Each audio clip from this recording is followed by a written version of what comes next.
دین کا مدار اصحاب رسول صلی اللہ علیہ وسلم پہ ہے، ازواج نبی پہ ہے، جنہوں نے نبی علیہ الصلوۃ والسلام کی زندگی کے ایک ایک لمحے کو بیان کیا۔ آپ کو خود اپنی زندگی کے واقعات یاد نہیں ہوتے، آج سے 1 سال پہلے آپ نے کیا کیا تھا آپ کو یاد نہیں ہوتا، آپ نے کل کیا کیا ہے آپ کو یاد نہیں ہوتا، آپ نے پرسوں کیا کیا تھا آپ کو یاد نہیں ہوتا،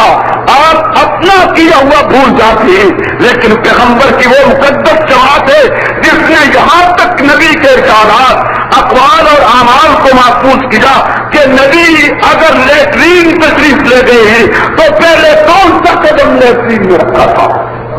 یہاں تک اس کو محفوظ کی جائے۔ آج اس جماعت کے خلاف جس نے یہاں تک تیرے پیغمبر کے اعمال کو، اقوال کو، افعال کو، پیغمبر کی سنت کو محفوظ کی ہے، تیرے ملک کے شخصی، تیرے ملک کے شہبان، تیرے ملک کے غلیظ کیڑے ان کے خلاف تبادلہ کریں، اور اگر میں اس غلیظ فتنے کے خلاف آواز اٹھاؤں تو اس کا نام فرقہ واریت رکھ دیا جائے، میں تیری ذہنیت پہ لعنت بھیجتا ہوں۔